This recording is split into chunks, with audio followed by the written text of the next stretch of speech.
আসলে ভাই, এই যে মহিলাটা দেখতে পাচ্ছেন, ভারসাম্য প্রতিবন্ধী, এই মহিলাটা দীর্ঘদিন যাবত এই পায়ের যে ক্ষতটা এটা নিয়ে অনেকদিন যাবত এখানে কষ্ট করে যাচ্ছে।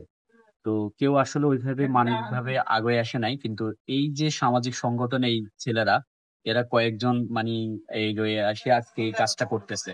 তো আসলে এটা প্রশংসা আমাদের সমাজের জন্য। এবং এই মহিলাটার যদি কেউ আপনারা খোঁজ জানেন বা ওর আত্মীয় স্বজন কারো যদি আহ খবরটা দিতে পারেন আপনাদের মাধ্যমে, আমরা বলবো যে এই মহিলাটার খুবই প্রয়োজন এখন।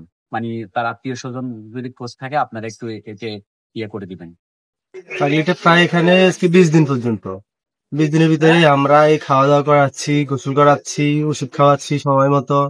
এই যে কিছুক্ষণ পর পর চা খাচ্ছে, চা খাওয়াইতেছি, এই আমরা এগুলো করতেছি। পাশাপাশি দোকানদাররা সহ এই যে মানুষ থেকে টাকা টাকা উড়ে তার ওষুধটা চলতেছে, এইভাবে করে চলতেছে। আজকে প্রায় 20 দিন পর্যন্ত সে এখানেই আছে। কয়েকদিন পর্যন্ত সে ছিল গাড়ি একটা বাদে, গাড়ি থেকে নামায় কালকে এখানে রাখা হয়েছে, এখন আসছে এখানে। এই মহিলাটি মানসিক প্রতিবন্ধী, দীর্ঘদিন যাবত এখানে পড়ে রয়েছে অসুস্থ হয়ে।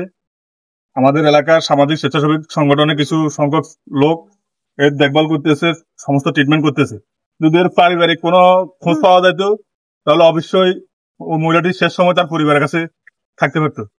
দীর্ঘদিন ধরে এই মহিলাটি সৎসঙ্গে অবস্থান করতেছে, যাতে যা দেয় তা খায়।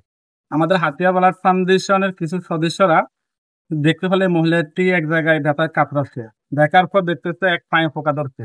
কারণ আমাদের হাতিয়া ব্লাড ফাউন্ডেশনের সদস্যরা সবাই মিলে এই মহিলাটার পায়ের ড্রেসিং এবং যে চিকিৎসা, ডেলি ইঞ্জেকশন চলতেছে 2 গ্রাম, ক্ষত হয়ে গেছে, পোকা ধরে গেছে, আগেছে আজকে 2 দিনের পর আরো অনেক ভালোর দিকে আছে। তো সবার প্রতি অনুরোধ রইল, কেউ যদি এই মহিলাটির খোঁজ খবর পান, ওকে পরিবারকে খোঁজ খবর দিবেন, যাতে তার পরিবার তাকে বুঝে নেয়।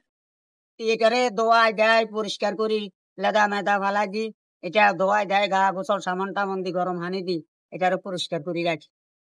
আমি এটারে যত্ন করে রাখি, তারাতে তুলে দিব। পরিবার যদি খোঁজ খবর নেয় তাহলে আমি দিয়ে এলাম।